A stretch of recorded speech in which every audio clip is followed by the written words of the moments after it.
الحمد لله وكفى والسلام على عباده الذين اصطفى خصوصا على سيد الرسل وخاتم الأنبياء وعلى آله المجتبى وأصحابه الأتقياء.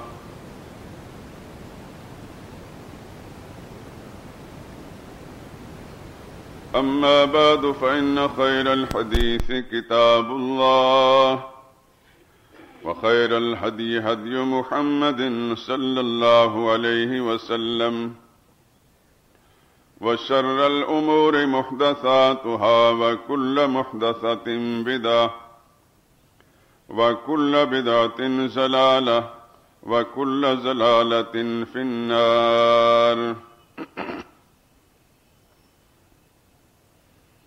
أعوذ بالله من الشيطان الرجيم. بسم الله الرحمن الرحيم. وما كان لمؤمن ولا مؤمنة إذا قضى الله ورسوله أمرا أن يكون لهم الخيرة من أمرهم ومن يعص الله ورسوله فقد ضل ضلالا مبينا.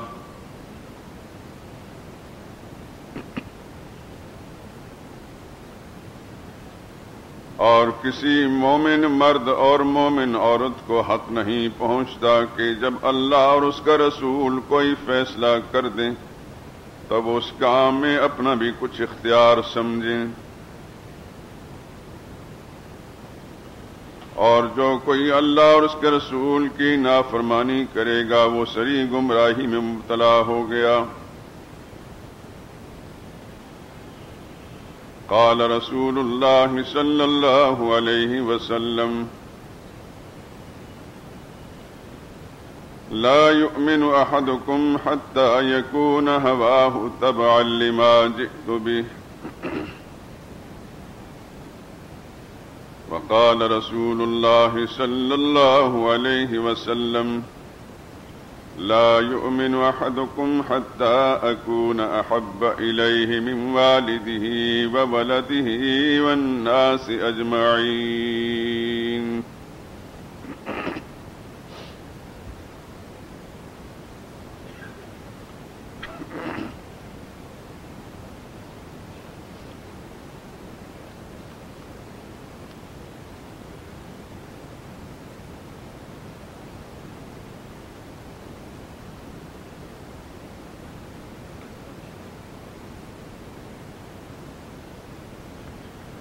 کچھ کفر نے فتنے پھیلائے، کچھ ظلم نے شعلے بھڑکائے.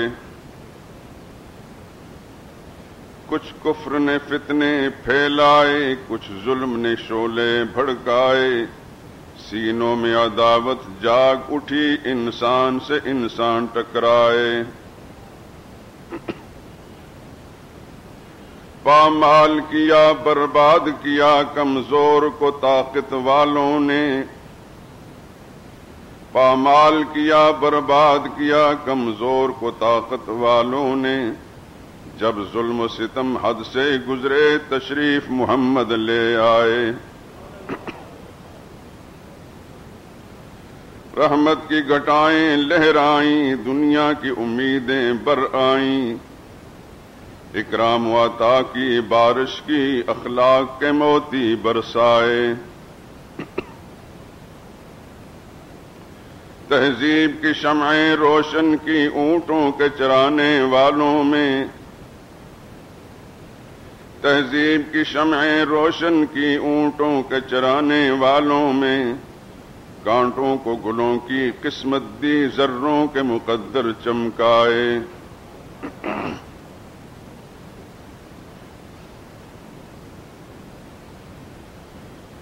کچھ کیف دیا، کچھ ہوشیاری، کچھ سوز دیا، کچھ ساز دیا.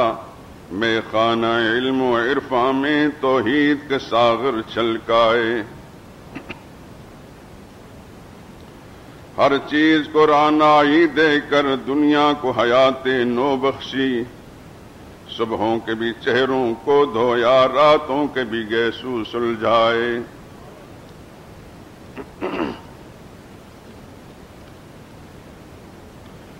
اللہ سے رشتے کو جوڑا، باطل کے طلسموں کو توڑا، خود وقت کے دھارے کو موڑا، طوفان میں سفینے تیرائے۔ تلوار بھی دی، قرآن بھی دیا، دنیا بھی عطا کی، عقبہ بھی، مرنے کو شہادت فرمایا، جینے کے طریقے سمجھائے۔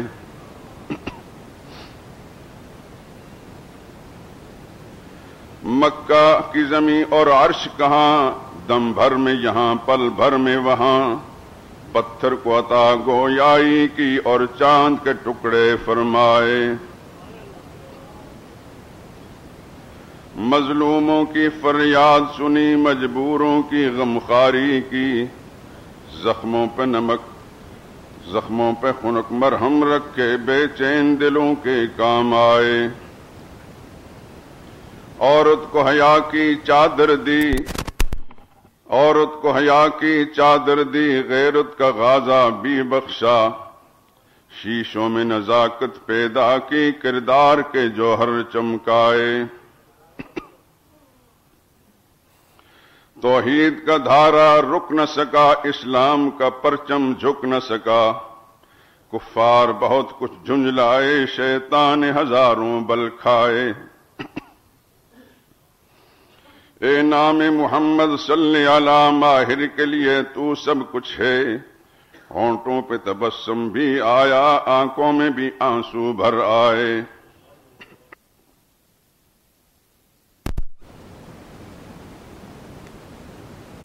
نظام تقسیم کے اقتباس سے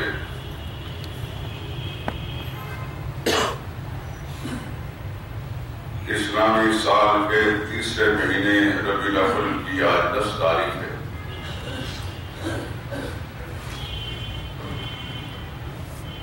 اور یہ وہ مبارک مہینہ ہے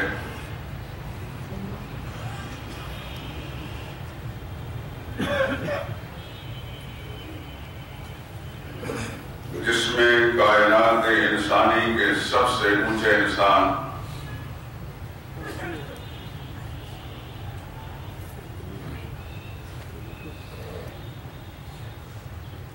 رحمت للعالمین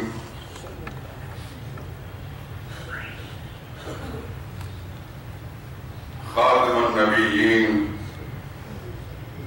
امام الانبیاء والمرسلین شفیع المذنبین سرور کائنات حضرت محمد مصطفیٰ صلی اللہ علیہ وسلم کی ولادت باسعادت بھی ہوئی اور اسی ماہ مبارک میں بعثت بھی۔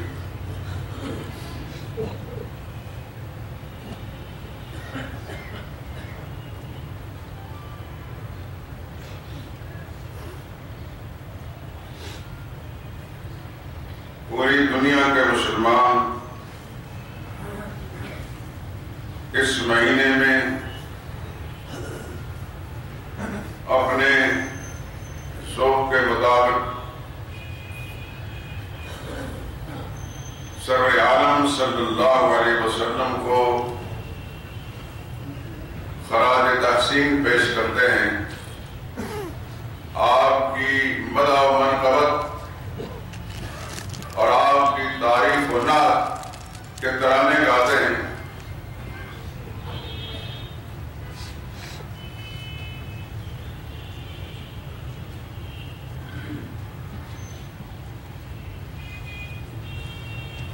لیکن یہ ایک حقیقت ہے کہ دنیا کے بہت کم مسلمان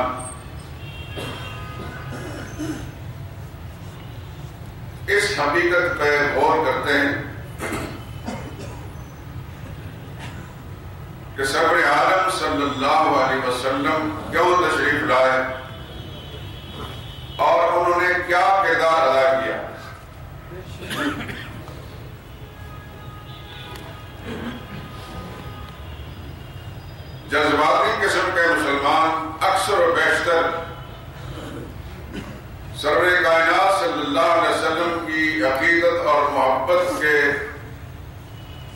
مظاہرے کے لیے سارا زور آپ کی میلاد اور اس سے متعلقہ امور پر صرف کر دیتے ہیں۔ آپ اپنے ملک میں دیکھتے ہیں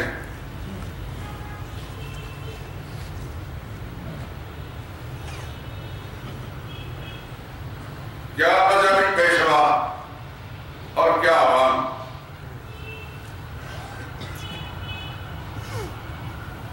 اپنے ذہن کے مطابق رسول اللہ صلی اللہ علیہ وسلم کی میلاد کا عنوان سے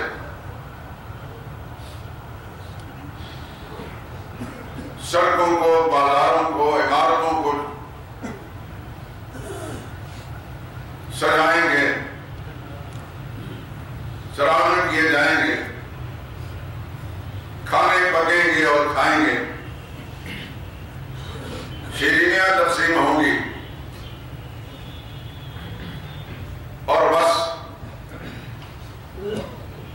یا سال بھر میں جب بھی کسی کو جوش آیا تو محفل میلاد یا مجلس میلاد منعقد کر، مجلس میلاد ہو رہی ہے۔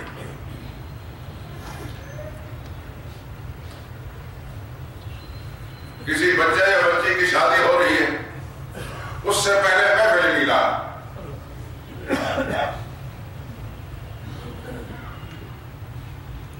اور شادی میں کیا ہوگا؟ الف سے لے کر یہاں تک سارے منکرات اور ہندوانہ رسومات ہوں گے۔ اس شادی کے اندر ایک بھی نبی کریم صلی اللہ علیہ وسلم کا مبارک طریقہ اس کا ایک ذرہ بھی نہیں ہوگا، لیکن محفل میلاد منعقد کر کے آپ نے دل کو تسلی دے دی کہ ہم نے حضور کی محبت کا حق ادا کر دیا، ہم سے بڑا عاشق رسول کوئی انسان نہیں۔ کسی نے نہ سوچا کہ رسول اللہ صلی اللہ علیہ وسلم کو مکہ شہر میں مار کیوں پڑ رہی ہے، وہ اپنے بیگانے کیوں ہو گئے تھے، آپ کا سر مبارک پر اونگلیاں کیوں پھینکی گئی، آپ کی راہ میں کانٹے کیوں بچھائے گئے، آپ کے جانثاروں پر عرصہ حیات کیوں تنگ کیا گیا۔ 3 سال تک آپ کے ساتھ قریش مکہ نے سماجی بائیکاٹ کر کے آپ کو بھوکا پیسہ لینے پر کیوں مجبور کیا، آپ کو اپنا وطن معذور مکہ معظمہ کیوں چھوڑنا پڑا۔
کے ساتھ کیا تعلق ہے؟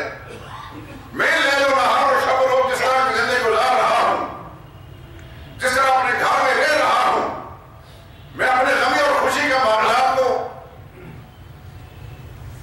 چلا رہا ہوں، ان تمام چیزوں کا نبی کریم صلی اللہ علیہ وسلم کے طریقے کے ساتھ اور آپ کی زندگی کے ساتھ کیا تعلق ہے؟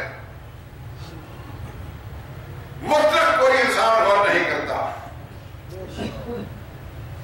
اپنے طور پر ہم سمجھ بیٹھے ہیں کہ رسول اللہ صلی اللہ علیہ وسلم کی محبت کا حق ہم رمضان کے مہینے میں جھنڈیاں لگا کر، جلوس نکال کر، بازاروں کو سجا کر، گلیوں کو سجا کر، چراغاں کر کے حضور کی محبت کا حق ادا کر دیتے ہیں، اور پھر سال بھر میں کبھی محفل میلاد منعقد کر لیتے ہیں۔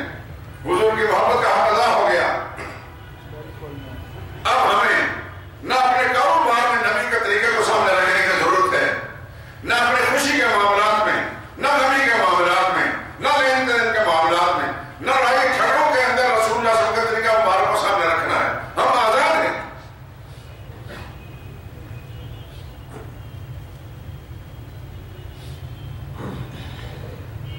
یہ ہے وہ المیہ میرے دوستوں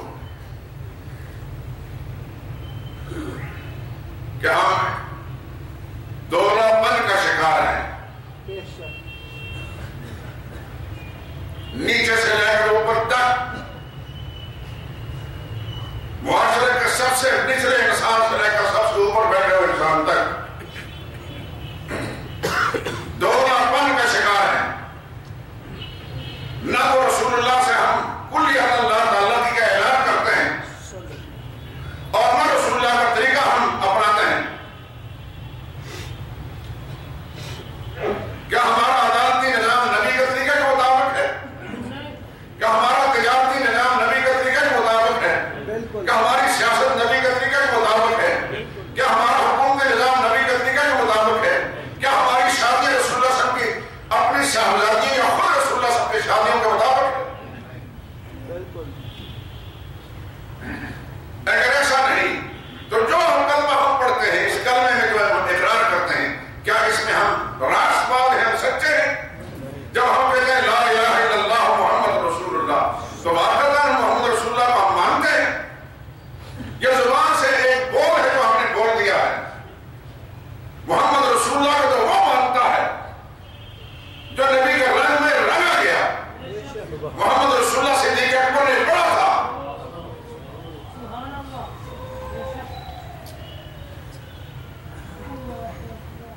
تو پھر کیسے رسول اللہ سب کے ساتھ وابستہ ہوئے؟ نہ زندگی میں جدا ہوئے، نہ دار میں جدا ہوئے، نہ مزار میں جدا ہوئے۔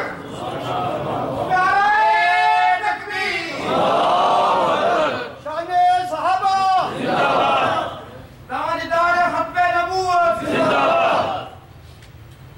میرے دوستوں،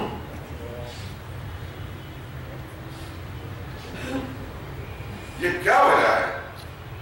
کلمہ ہم بھی پڑھتے ہیں، کلمہ صحابہ بھی پڑھتے تھے،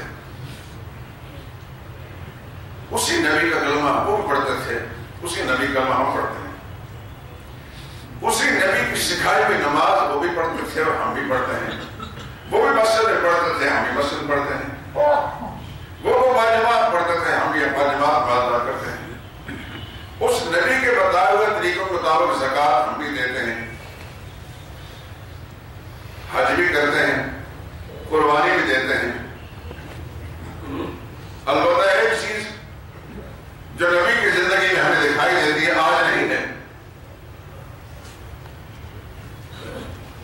نبی کی زندگی میں غالب نظر آتی ہے اور آج نہیں ہے، اس لیے کہ ہمیں ہمارے آقاؤں نے ہمیں سکھا دیا ہے کہ تم نے جہاد کا نام لیا تو تم دہشت گرد ہو۔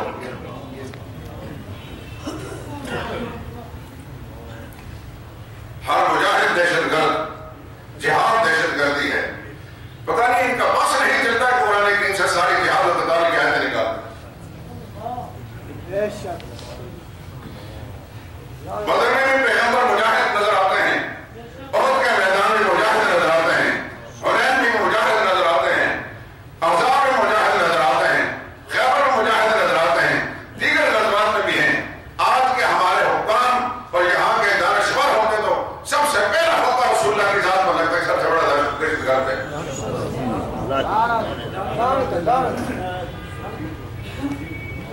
لیکن دوسرے کام تو بہرحال رسول اللہ صلی اللہ علیہ وسلم کے طریقے کے مطابق جو کچھ ہمیں سکھایا گیا اس کے مطابق کرتے ہیں.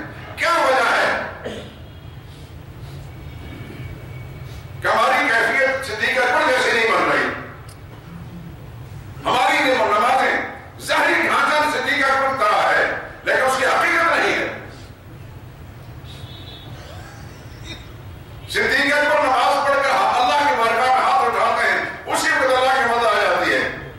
ہم برسوں تک دعائیں مانگتے ہیں, ہمارے مرادیں پوری نہیں ہوتی.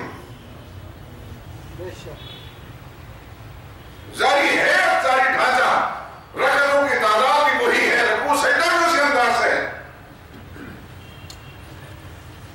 زکات کی مقدار بھی اسی انداز سے جو ہمیں سمجھائی گئی اسی طریقے سے ادا کرتے ہیں.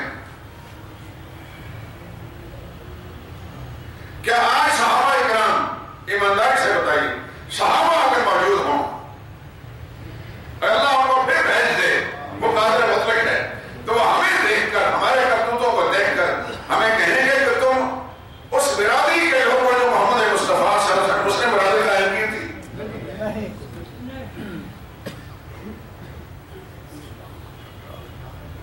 کیا ہمارے محفل میلاد منعقد کرتے ہوئے نہیں کہیں گے؟ ہم پوچھیں گے ان سے, حضرت صدیق اکبر آپ کو تو محفل میلاد نہیں سنی تھی, آپ کا عشق رسول ذرا کم تھا, ہمیں عشق رسول زیادہ ہے. ہم پیسہ خرچ کرتے ہیں, ہم چراغاں کرتے ہیں, ہم لائٹنگ کرتے ہیں, ہم جلوس نکالتے ہیں, ہماری محبت حضور کی ذات سے زیادہ ہے.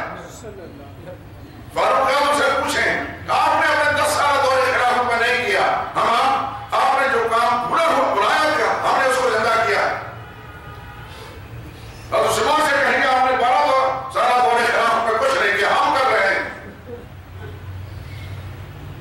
سیدنا علی سے کہیں گے آپ نے ہمیں 4.5 سال دور خلافت میں نہیں کیا, وہ کام ہم کر رہے ہیں. جو کام آپ نے ادھورا چھوڑا تھا ہم کر رہے ہیں.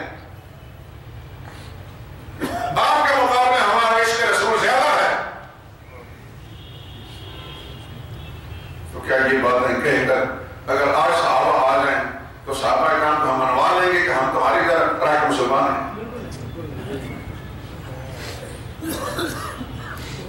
کیا کمی ہے ہماری؟ اس کمی پر ہم نے کبھی غور کیا؟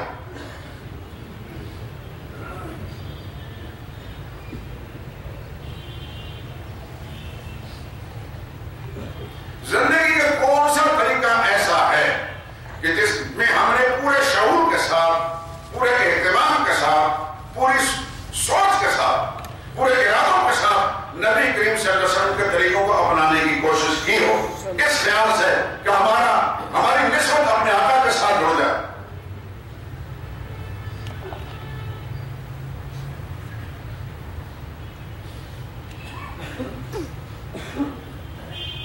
پاکستان بنایا تھا,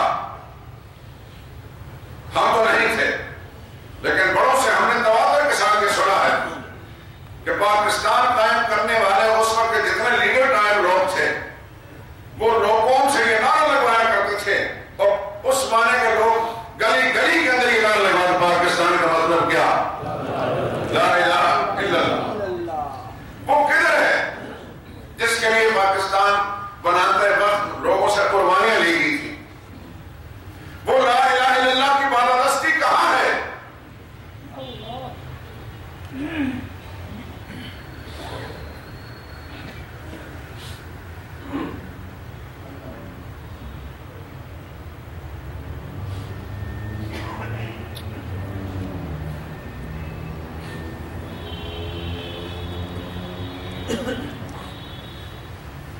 یوم آزادی مناتے ہیں,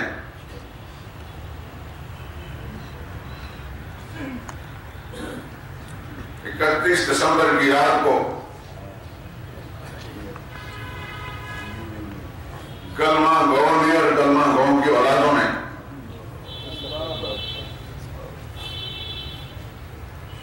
سڑکوں پر, شاہراہوں پر نکل کر سرور کائنات صلی اللہ علیہ وسلم کی عقیدت محبت کا اظہار کیا تھا, اور ساری دنیا کو بتا دیا تھا کہ ہم ہیں رسول اللہ کے غلام.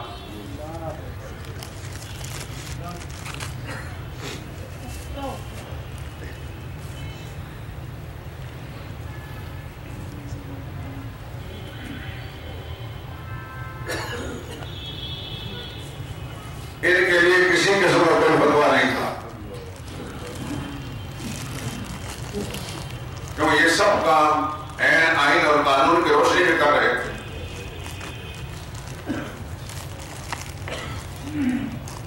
کسی کے کان پر جوں نہیں لگی, کوئی قانون حرکت میں نہیں آیا.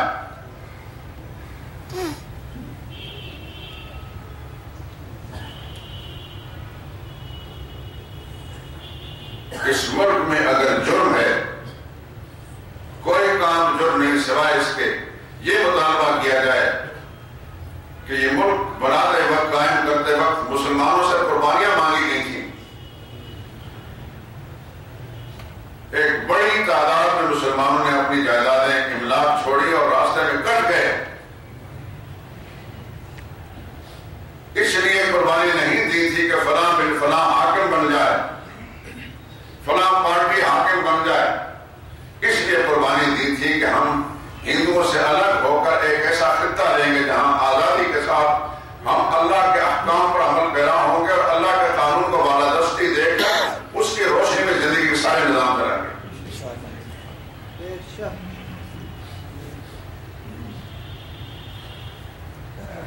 اللہ کے ساتھ دھوکہ کیا, اللہ کے ساتھ فراڈ کیا. پھر خدا بندے قدوس جب ناراض ہو جاتے ہیں کسی قوم سے تو کائنات کا سارا نظام اللہ اس کے خلاف کر دیتے ہیں.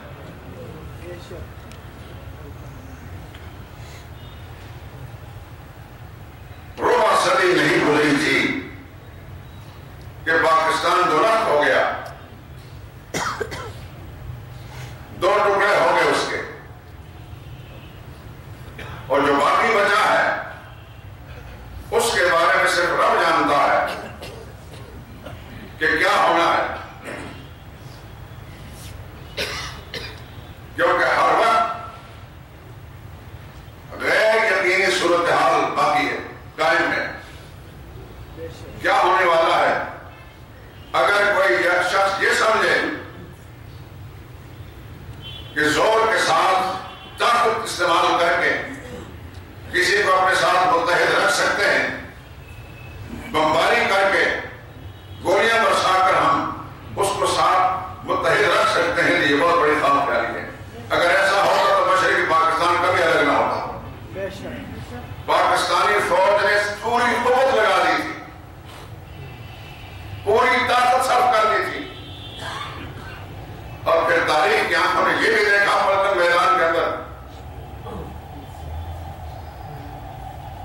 جس کا تذکرہ کرنا بھی سوائے دکھ کے اور کچھ نہیں. ایک ہندو جنرل ایک مسلمان جنرل کے کندھوں سے اس کا فیتا سنگین کی نوک سے اکھاڑتا ہے, حقیر سمجھتے ہوئے. اگر اللہ کے ساتھ غداری نہ کی ہوتی, اللہ کے دین کو بالادستی دی ہوتی,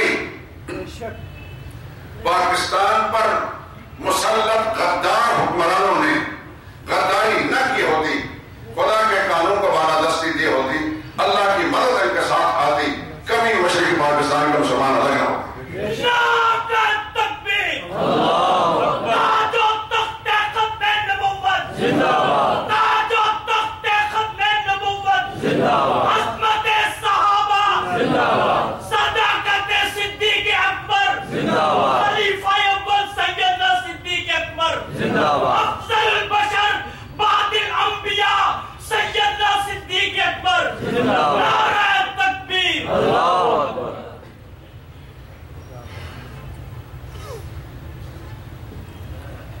اتنا بڑا دھچکا لگنے کے بعد بھی پاکستان کی مقتدر قوتوں کو ہوش نہیں آئی.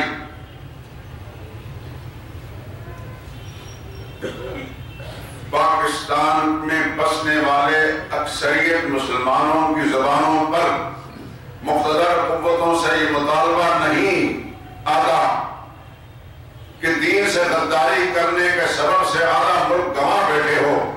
اس باقی ملک کے بارے میں کیا رائے ہے تمہاری؟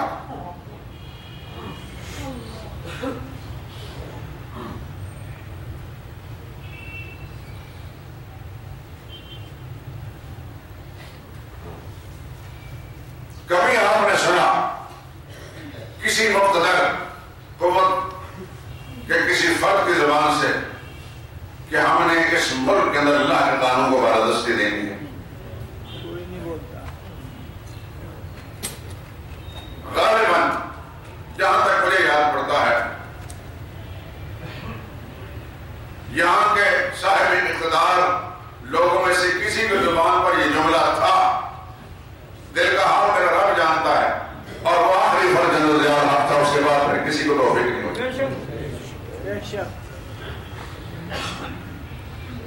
نہ ان کے وجود میں اسلام ہے، نہ ان کے ذہنوں میں اسلام ہے.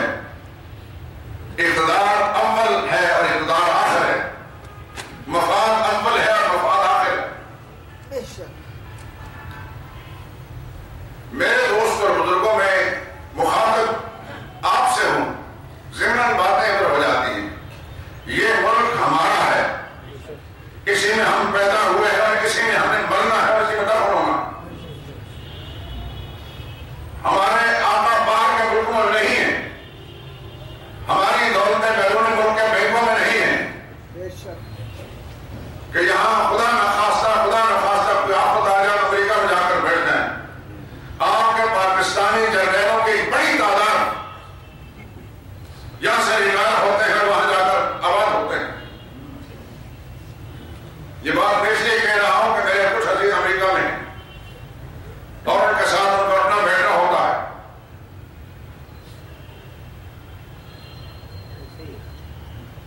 کیا وجہ ہے؟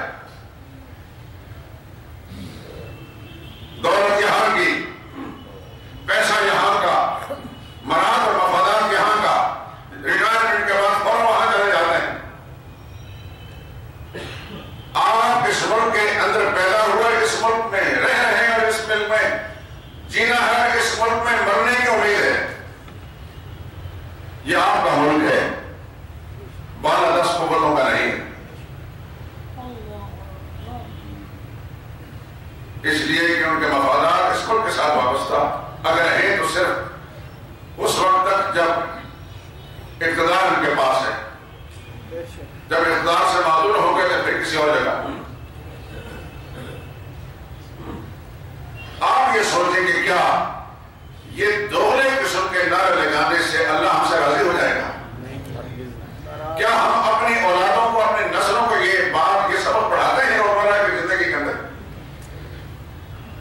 کہ خود فریبی کے خوف سے باہر آ کر، سنجیدگی کے دائرے میں آ کر اللہ اس کے ساتھ اور اس رسول کے ساتھ اپنا صحیح رشتہ قائم کر سکیں؟ قرآن کریم جو ہم جس کو اللہ کی کتاب کہتے ہیں اور اپنے لیے ہدایت نامہ کہتے ہیں، اس سے ہم روزمرہ کی زندگی میں کتنا سبق سیکھتے ہیں؟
میرے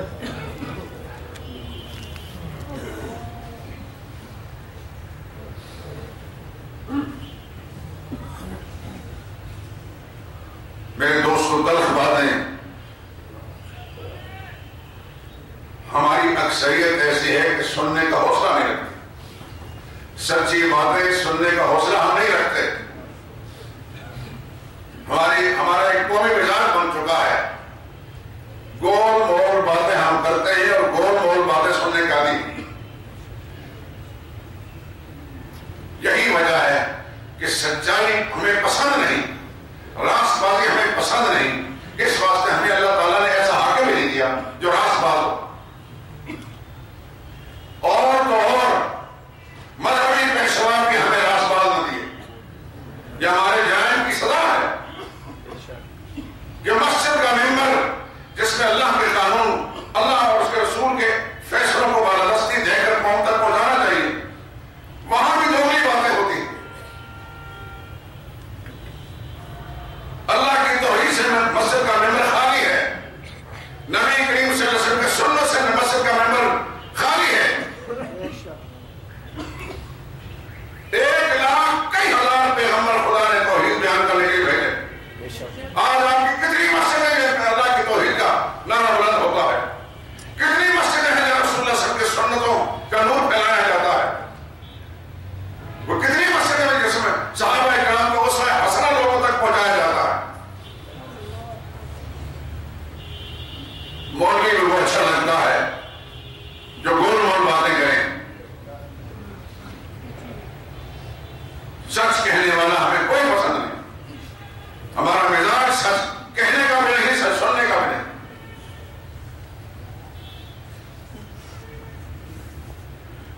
اور اللہ کا نظام ہے، اللہ فرماتے ہیں، اللہ کے نبی نے فرمایا صلی اللہ علیہ وسلم، کما تکونون کذالک یؤمر علیکم، لوگوں جیسے تم ہوگے تم پر ایسے حاکم مسلط کیے جائیں۔ اور یہ بھی اللہ نے فرمایا قرآن میں، وَكَذَلِكَ نُوَلِّي بَعْضَ الظَّالِمِينَ بَعْضًا بِمَا كَانُوا يَكْسِبُونَ، ہم ایک ظالم پر دوسرا ظالم مسلط کر دیتے ہیں اس کی بدعمالیوں کے سبب سے۔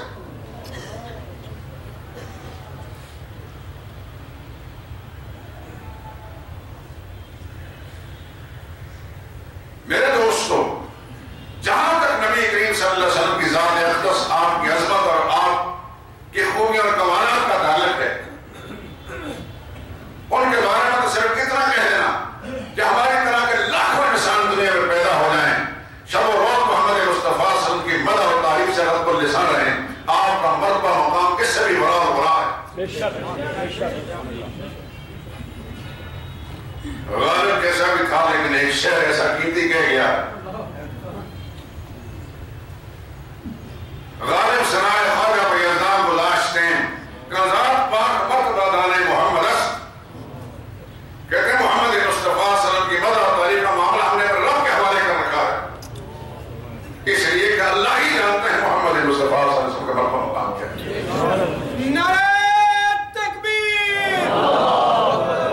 مسئلہ یہ نہیں کہ حضور صلی اللہ علیہ وسلم کی ذات اقدس، آپ کی پاک بازی، آپ کی بڑائی، آپ کی خوبی اور کمالات، اس میں دو رائے نہیں ہو سکتی۔ ایمان کی راحت بھی کہیں موجود ہے، دور دور تک وہاں بھی دو رائے نہیں ہو سکتی۔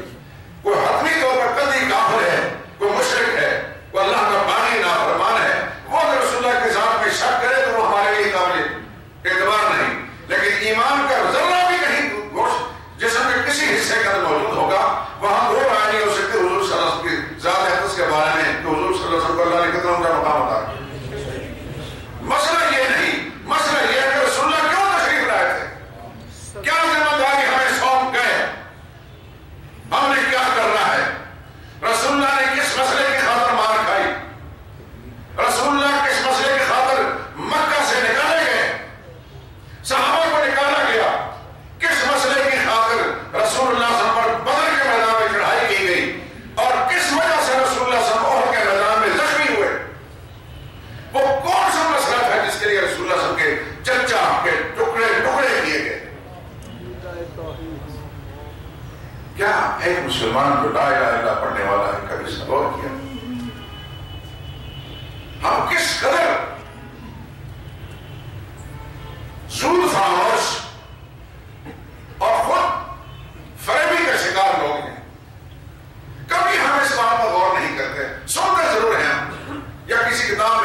ایسے سلسلے پڑھ لیے کہ یوں ہوا یوں ہوا یوں ہوا، بس سنی انسنی کر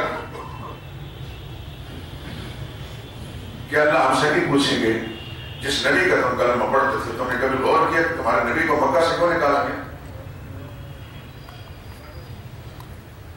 اگر یہ بات سمجھ آتی ہے کہ مکہ سے اس لیے نکالا گیا کہ رسول اللہ صلی اللہ علیہ وسلم توحید کی بات کر رہے تھے، پھر دوسرا سوال یہ ہوگا کہ تمہارا توحید کے ساتھ کیا تھا؟ یہ پوچھا جائے کہ توحید کہتا ہے کس کو ہے؟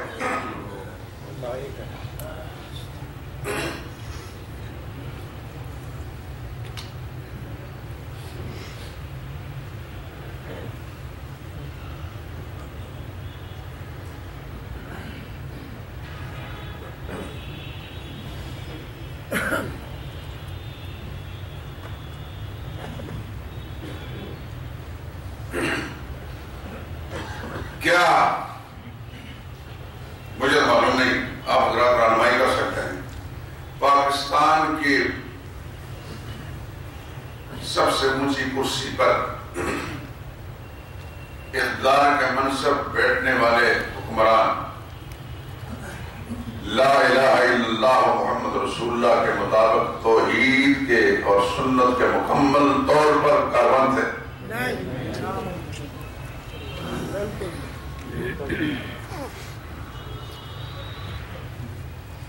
یا ان کو سمجھ میں آتی ہے توحید کیا ہے؟ یہ سمجھ میں آتی ہے کہ محمد رسول اللہ کے تقاضے کیا ہیں؟ تو پھر ہم یہ سوچیں کہ ہم پر کیوں مسلط ہیں؟ دوستو بات یہ ہے، یہ ہمارے اعمال کی شامت ہے، یہ ہمارے اعمال کی شامت ہے۔ ہم نے اللہ کے کلمہ پڑھا اور کلمے سے اپنی شعوری زندگی میں غداری کی، اللہ نے پھر ایسے ہی لوگ مسلط کیے۔ پاکستان کی آبادی 18 کروڑ، جو یہی مان لیتے ہیں 18 کروڑ میں غیر مسلم کتنے ہوں گے؟ 2 کروڑ نکال لیجیے زیادہ سے زیادہ، 3 کروڑ نکال لیں، 15 کروڑ جو مسلمان کہلانے والے ہیں، کیا وہ لا الہ الا اللہ محمد رسول اللہ کے ساتھ 100% اتفاق رکھتے ہیں؟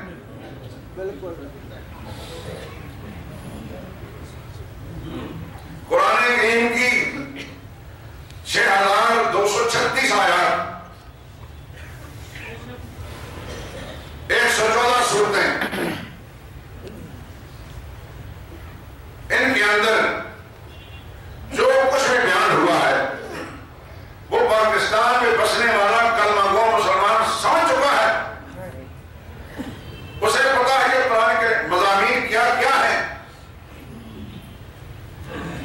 قرآن نے جو کچھ بتایا کہ یہ حلال ہے یہ حرام ہے، ہمیں سمجھ میں آ گیا؟ یا کبھی ہم نے سمجھنے کی کوشش کی؟ کیا ہمارے ماں باپ کو سمجھ میں آتی تھی کہ حلال کیا اور حرام کیا ہے؟ اور پھر حرام کی بہت ساری قسمیں ہیں، کچھ حرام ایسے ہیں کیونکہ کھانے سے انسان جو گنہگار ہوتا ہے، اور کچھ حرام ایسے ہیں کیونکہ کھانے سے انسان کی ایمان کی بنیاد ختم ہو جاتی ہے۔ یہ فرق ہمیں سمجھ میں آیا ہے؟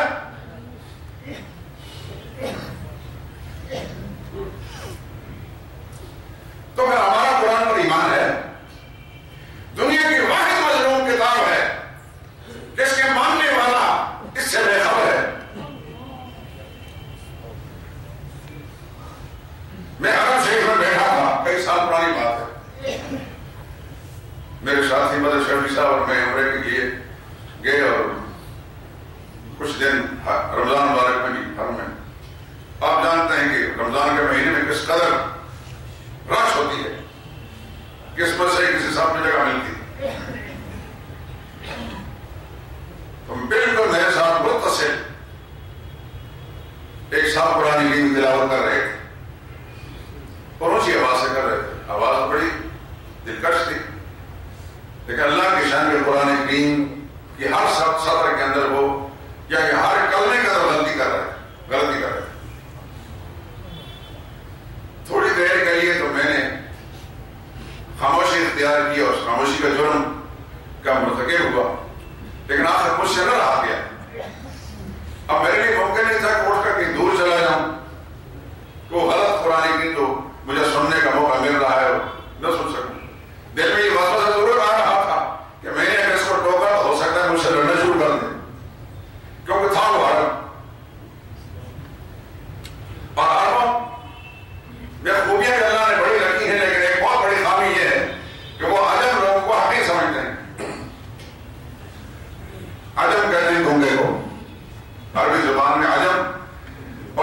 گونگے ہی ہوتے ہیں، ماہ زمین کا اظہار صحیح طریقے سے نہیں کر سکتے. عربی زبان میں جو فصاحت بناوٹ ہے وہ ہماری زبانوں میں نہیں. خیر تھوڑی دیر کے بعد پھر میں نے اس کو ٹوکا، اس نے اصلاح کی. اگلے جملے میں پھر غلطی کی، پھر اس نے اصلاح کی، پھر غلطی کی، پھر اصلاح کی. غرضے کے تقریباً آدھا گھنٹہ تک وہ مسلط تلاوت کرتا رہا اور وہ غلطی کرتا رہا، میں ساتھ ساتھ بولتا رہا. لیکن خدا اس کا بھلا کرے کہ اسے برا نہیں منایا، اس نے قبول کیا. آخر جب وہ تھک کر اس نے قرآن کی تلاوت بند کی تو میں نے اس سے پوچھ لیا جو ٹوٹی پھوٹی عربی ہمیں آتی ہے کہ آپ کہاں سے تشریف لائے؟ کہنے لگا میں مصر کا ہوں. مصریوں کے بارے میں ہمارا سب کا ایک ذہن بنا ہوا کہ مصری دنیا میں سب سے زیادہ خوبصورت قرآن پڑھتا ہے اور اس میں شک بھی کوئی نہیں. کسی نے سمجھدار نے کہا کہ قرآن کریم حجاز مقدس میں نازل ہوا، ترکی میں لکھا گیا، ترکیوں سے زیادہ خوبصورت خطاطی کہیں بھی نہیں، مصر میں پڑھا گیا اور ہندوستان میں سمجھا گیا. یا آپ کے ہندوستان کی سرزمین کو یہ اعزاز حاصل ہے کہ جیسے ماہر قرآن کریم کے اللہ پاک نے سرزمین ہندوستان میں پیدا کیے، پوری دنیا میں نہیں. نعرہ تکبیر، نعرہ تکبیر، شان رسالت، اللہ اکبر. ہمارے استاد مولانا محمد طاہر صاحب پنجبیر والے، سوابی کے قریب گاؤں ہے پنجبیر، میں نے ان سے پڑھا ہے. وہ پشتو والے تھے، میری زبان پشتو تو نہیں لیکن پشتو کو سمجھتا ہوں، اس لیے ان سے میں نے پڑھا ہے. تو وہ ایک دفعہ سعودی عرب چلے گئے. اچھا میں اپنی بات کو مکمل اس پروفیسر صاحب سے میں پوچھا آپ کیا کرتے ہیں؟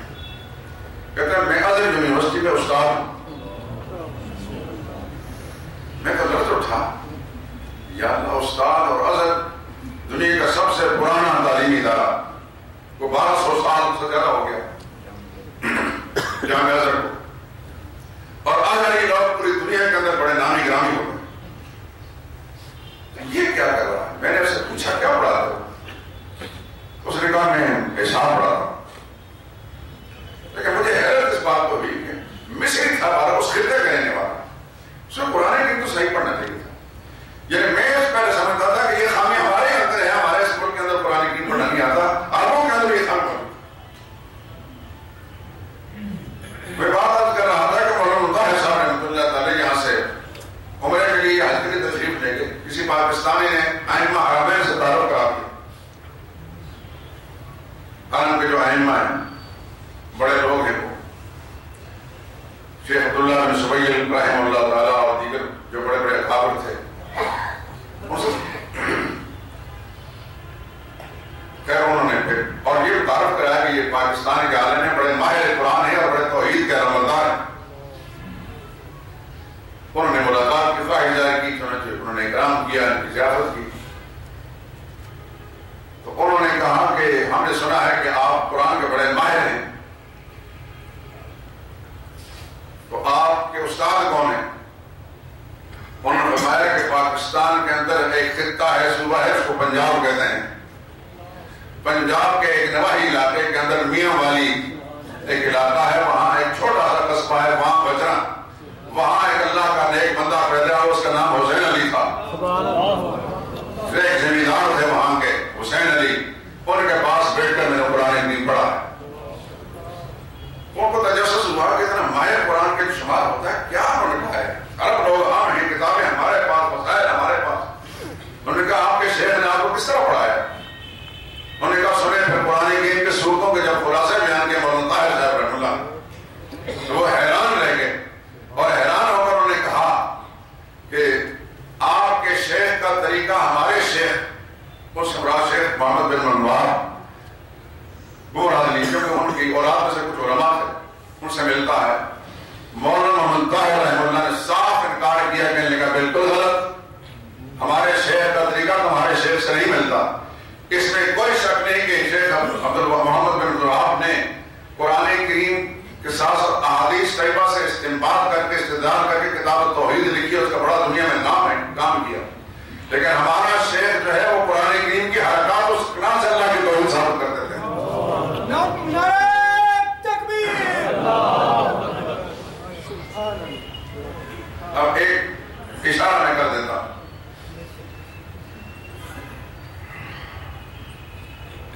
سیدنا علی رضی اللہ تعالیٰ عنہ عبداللہ بن عباس رضی اللہ تعالیٰ عنہ سے منقول ہے لکل شیء لباب ولباب القرآن العوامی، ہر چیز کا ایک خلاصہ ہوگا اور سارے قرآن حکیم کا خلاصہ العوامی ہے۔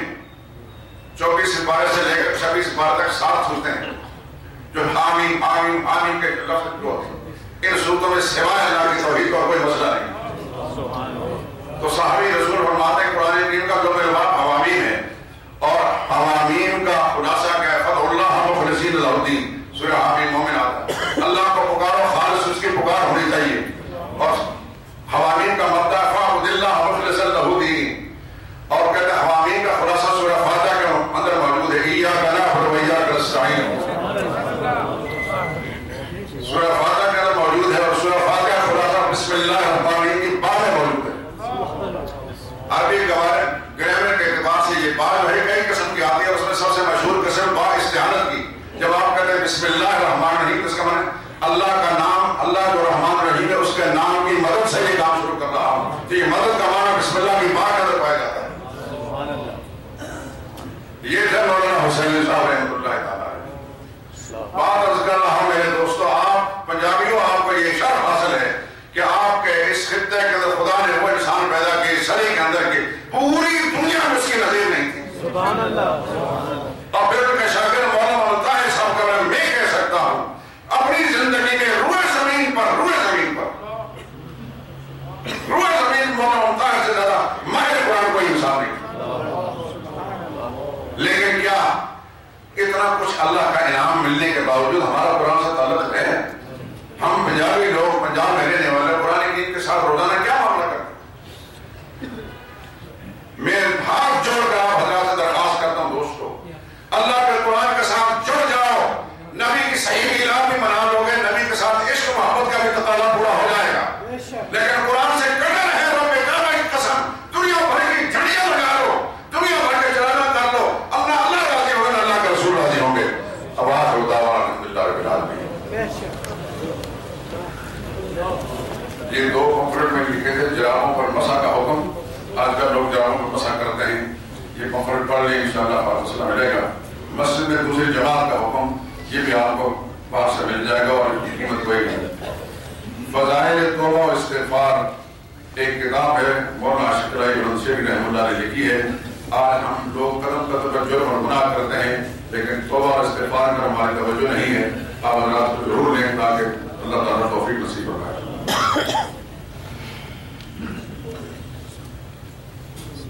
غیر صحابی کو رضی اللہ کہہ سکتے ہیں جب قرآن پاک میں آیا سورۃ الحاضر الصاد میں سے سمجھتے ہیں۔ بات یہ ہے ہم اپنی زبان میں ایک دوسرے کو کہہ سکتے ہیں اللہ آپ سے راضی ہو، لیکن رضی اللہ تعالیٰ عنہ کے جملہ عربی زبان کے لیے صحابہ کے لیے استعمال ہوا ہے، اس پر صحابہ کے لیے استعمال کریں۔